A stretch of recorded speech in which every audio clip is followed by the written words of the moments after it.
Well, good deal. Well, let's go ahead and get started.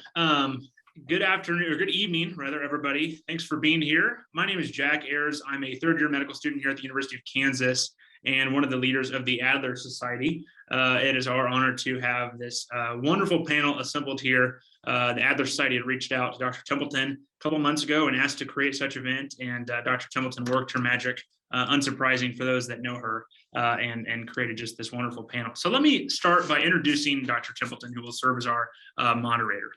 Kim Templeton is the professor of orthopedic surgery and department vice chair for diversity, equity, and inclusion, and has been the residency program director for almost 20 years.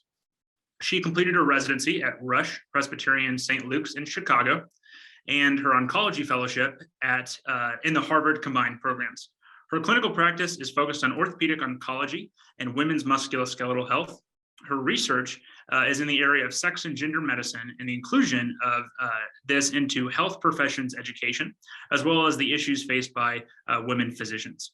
Dr. Templeton is the past president of the Kansas Orthopedic Society, the Mid-Central States Orthopedic Society, the Ruth Jackson Orthopedic Society, the U.S. Bone and Joint Initiative, and the American Medical Women's Association. She is currently a member of the ACGME Orthopedic Residency Review Committee and past president of the State Medical Board. Dr. Templeton is a mentor and inspiration to many of us, and it is my honor to turn it over to her to get us going.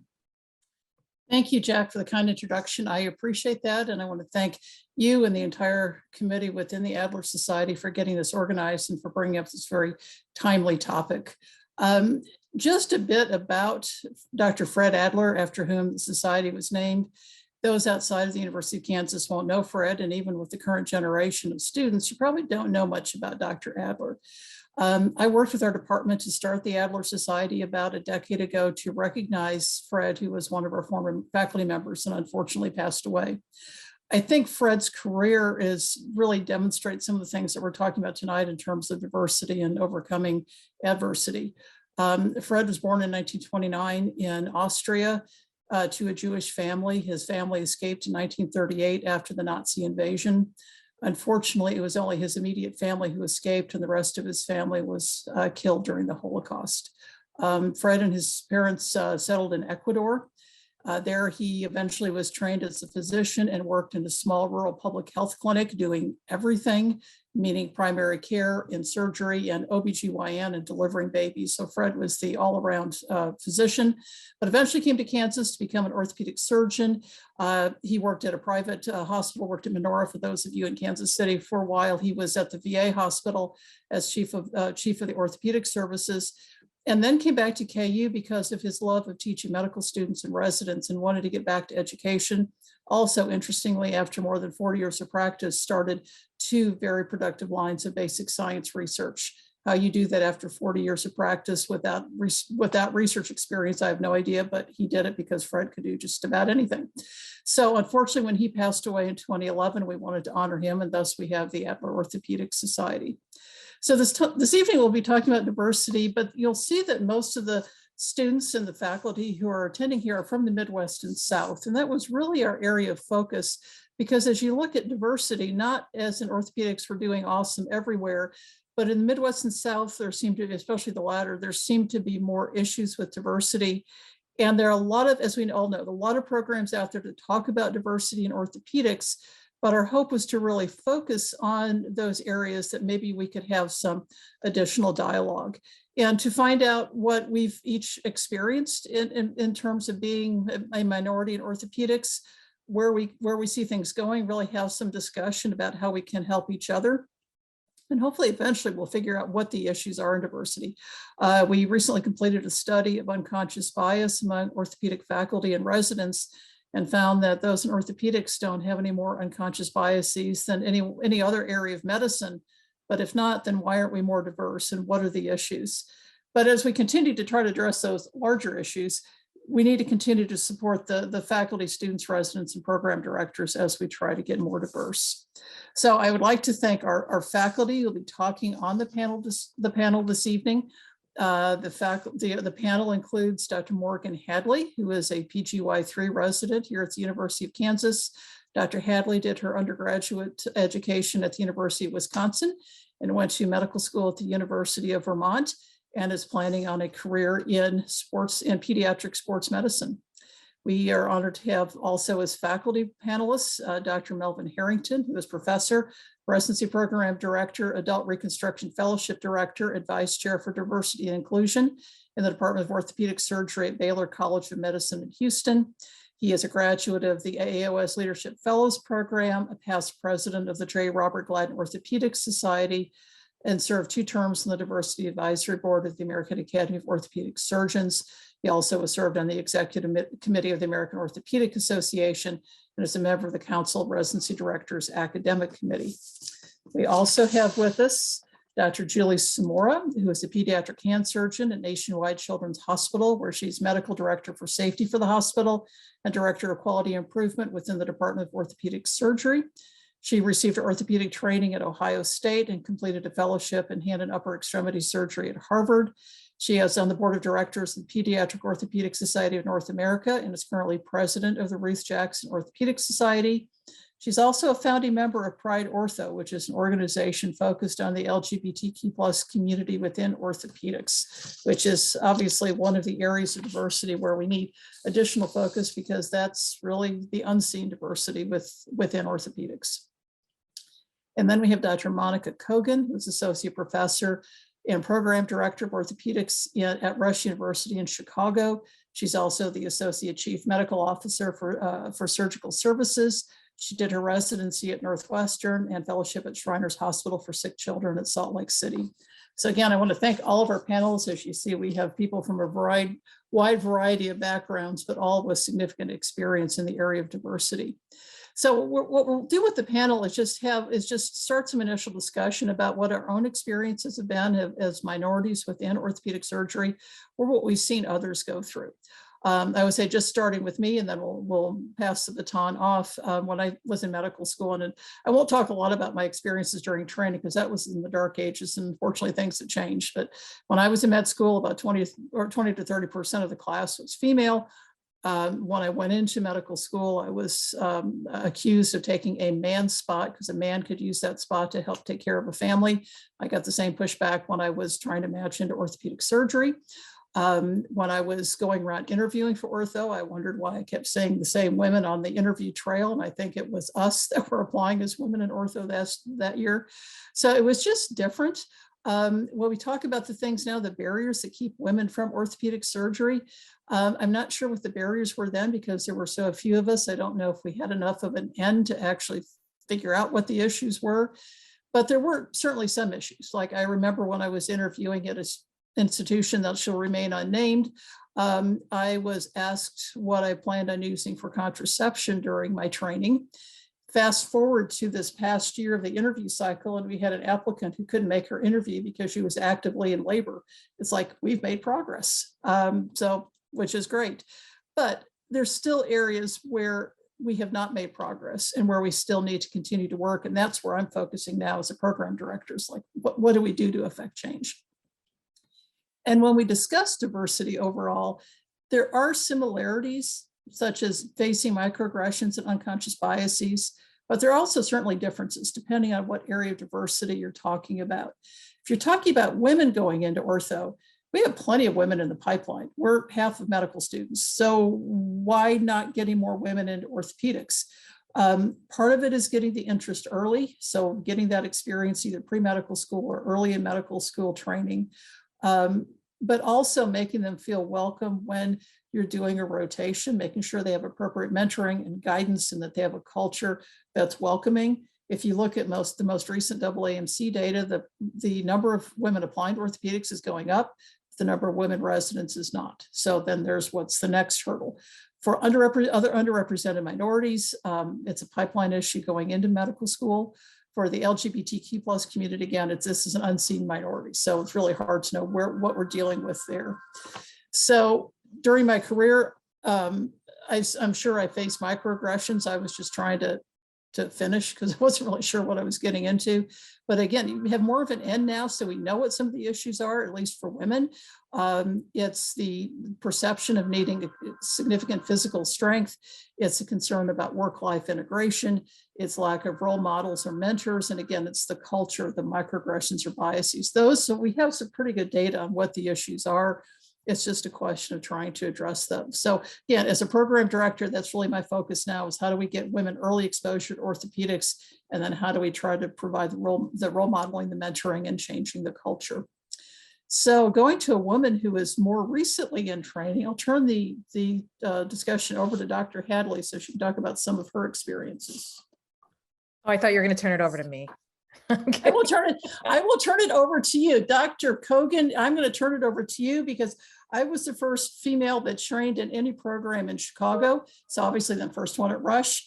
I am thrilled to see what Dr. Cogan is doing at Rush, not only as a woman, as a program director, but the diversity that she has achieved there, when back in the day it was just me and I wasn't sure things were going to change, but they have. So Dr. Cogan, what are your experiences? I honestly, I was just kidding when you said younger. No, you go, yes, you are significantly so. So we'll go down the line. We'll go to you and then we'll go to Morgan as we get younger and younger and younger. Perfect. So my name is Monica Cogan. I'm the program director at Rush.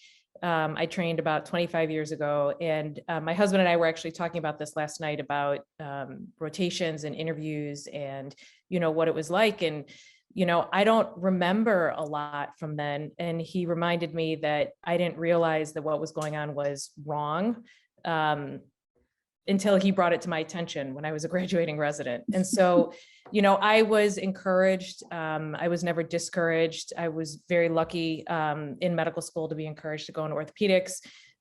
They were trying to convince me to go into it instead of general surgery, which is what I thought I wanted to do. And so, fast forward residency, there was definitely things that I noted, and then training and, we've made a lot of progress is what I can say. I think we're definitely not there yet on many levels. I think, Speak Up Ortho and things like this that allow people to feel empowered and bring things to light, I think is definitely a good change and a step in the right direction. And I look forward to hearing what everyone else has to say. When you talk about ortho, talk about what you face as a resident, I can just remember one of the first comments that I received was, while putting in a femoral nail, and the staff said, I always wanted to see a woman do manual labor. At the time, I wasn't sure what to do with that comment. Now it's like, maybe a little inappropriate. So thank you, Dr. Cogan. Dr. Hadley. Morgan, as Dr. Templeton said, I don't know. I guess I have way less experience, but potentially I'd be more useful in answering questions perspective. I think I've been fortunate also that I've been, only encouraged to go into orthopedics. I guess for me and perhaps several of us entering ortho, this is the first time I've ever been a minority, so it's a different perspective. I think the biggest thing I've noticed since starting residency is I would just say that representation matters. It wasn't something that I really thought much about during medical school. I think there was more at my home medical school. There was more female residents that I got to work with on my rotation than I currently have as co-residents. But I don't know. I don't know if I have a whole lot of a speech or a spiel or anything, but. No, that's fine. And I think what it's important for students to know is that what you see even if you're a minority in a training program, you're still in a somewhat protected environment. And so what you see in training is not necessarily what you're going to see in practice, especially if you're in private practice without that level of support and when there's less diversity. Dr. Harrington. Hey, I'm Mel Harrington. I'm currently at Baylor College of Medicine in Houston. And, I was, I think, the first African-American resident at UC Davis, and I finished there in 1998. Before that, I went to Vanderbilt for med school, where I was one of 3 African-Americans in the class of 100. And, my experiences, fortunately, I did not have any horribly adverse experiences based on my race, at least none that I know of to my face. So I've had a fortunate experience of going through training. I remember, as Dr. Templeton said, in applying for residency, that there were literally a handful of us African Americans on the road. And, most of us all at the time, I think we're almost all guys, knew each other. And, we would get together and see people at different interviews and say, oh yeah, I remember seeing one other person here and one other person there, but in total, there may have been 10 of us that we could come up with, maybe. And, thinking about people my age and that career, that's probably pretty close to accurate. And so, it was one of those things. We used to actually joke that, if multiple of us were interviewing, that no more than one of us was going to be ranked competitively, because God forbid the job of the program director who ends up with more than one Black resident in a class. And, and that has unfortunately held true for quite some time. I had a wonderful experience at UC Davis, and again, no obvious problems based on race. I was treated as well as anybody else, or as poorly as anyone else. And had a great group of attendings and great group of co-residents there. I've been working with Nth Dimensions and the Gladden Society, Diversity Board, and other groups throughout my career to try to increase the number of African Americans in orthopedics. And our challenge, as Dr. Templeton pointed out, is it's really a pipeline issue, is that our numbers are still small. Way back when I was going to med school back in the late 80s, there was a program that I believe was started by Dr. William Butler, who was here at Baylor at the time, called Project 3000 by 2000. And the goal was to have 3,000 African-American students in the entering med school class by the year 2000. And we are almost halfway there. So, 20 something years later. So there's a long way to go, because the challenge, I think, for us is a pipeline issue, and trying to convince the much too small number of minority students to go into ortho, because we're competing with all of the other subspecialties that are similar, that are also underrepresented, not quite as bad as we are, but everybody's competing for the same small handful of students and applicants. And so, that's our big battle. Awesome. Could you talk some, Dr. Harrington, about Nth Dimensions for the students or the faculty on here tonight that are not familiar with that? Yeah, Nth Dimensions is an organization. It was founded by Dr. Bonnie Simpson Mason. She is an orthopedic surgeon who she trained at Howard and was in private practice, and she has rheumatoid arthritis, and so she had to stop practicing, and education became her passion and avocation, and she founded Nth Dimensions. And it's a program that's designed, our initial focus was on medical students from the HBCUs that did not have orthopedic programs, to try to get early exposure and into orthopedics. And the focus has been on those underrepresented in medicine and women. And it's been a great program. The major part of the whole program is their summer internship.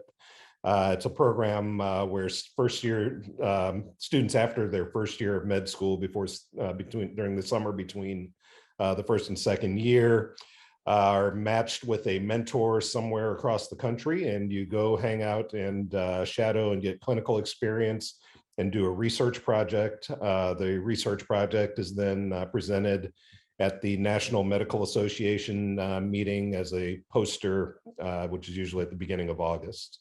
And so you get a good clinical exposure with a one-on-one with a mentor. Typically, the majority of us are at academic programs, so you also get to meet other residents and students. You get a poster from presentation at a national meeting, and a lot of those also end up getting published later on. But it's an ongoing program that after the first year, during the second year, you go to the academy, and they have lots of other events throughout the entire 4 years with ongoing mentoring. And so it's been quite successful in getting more women and underrepresented minorities into orthopedic surgery. Awesome. And so I would, and there, to Dr. Dara Harrington's point, there is data to support that. So those that go through the program are more likely to match in ortho. So if you're a faculty member and interested in diversity in your program, which if you weren't, you wouldn't be here this evening, strongly recommend looking into that. If you're a student, you could reach out to any of us because we can get you connected with Nth Dimension. And if we can't, we can find someone to get you hooked up with the Nth Dimension program. Yep, So thank you. All over social media. Yes, they are there too.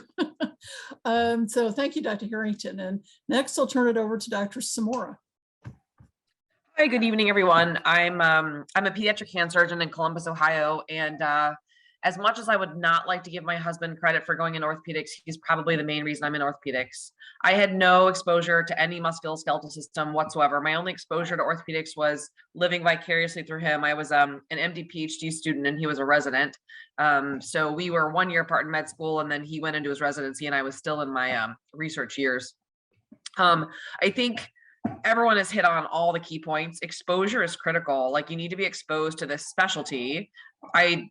It's been proven time and time again through many studies that you need to see it to be it. So you need to see someone that kind of looks like you doing the specialty to consider doing the specialty. And we are still 92% white men. So, you know, hard if you're not a white male to consider this specialty if you don't have a mentor that's got a similar background as you, whether that's religious background, ethnic background, political background.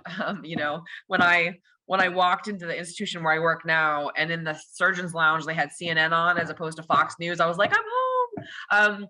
But anyway, it's one of those specialties that, I mean, it's the best career in the world, but we still have a long way to go. We are still the least diverse specialty in all of medicine, which is baffling to me because it's such an amazing specialty. But I think part of its exposure, part of its lack of mentorship, and then it's just, you know, it still has that white boy frat party, you got to be big and brawny to do it, and obviously that is not the case. Thank you. And then Dr. Samora, could you also talk some about Pride Ortho and the work that? Yes. How much time am I allotted? No, just kidding.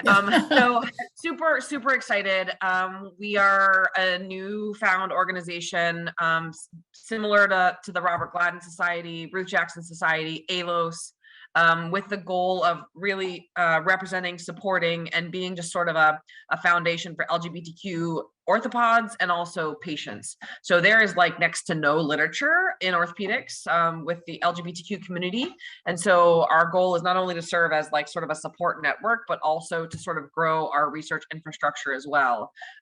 We have not yet gotten our 501(c)(3) status, but we're working on it. It's a little bit more there's a little bit more involved than we all anticipated, but we have an amazing group of people that are on the board, and it is open to anyone and everyone to join, allies, LGBTQ community, anybody.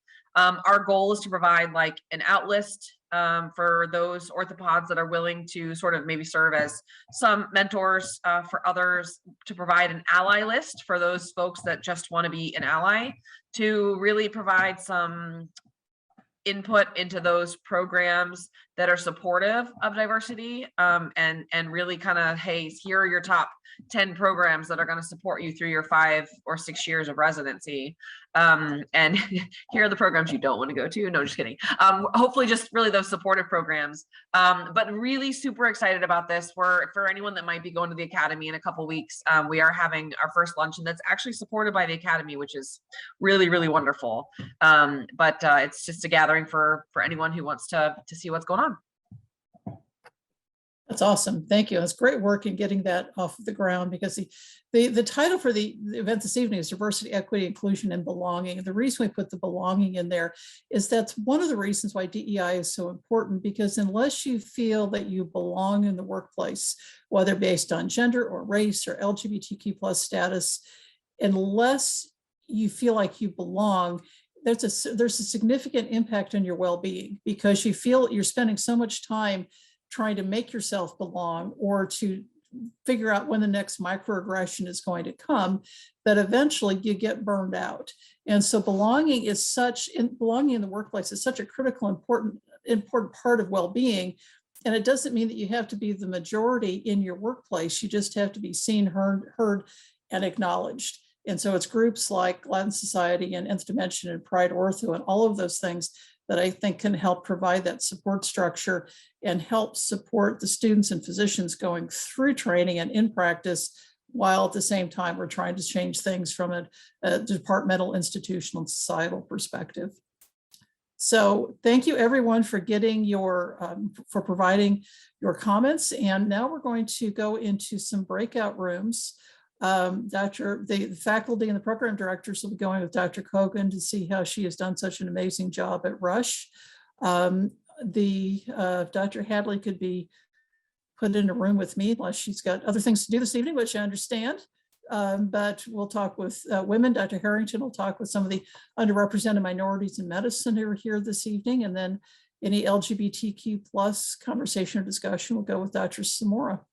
So thank you again for attending this evening. Thanks again to the awesome panelists for being here.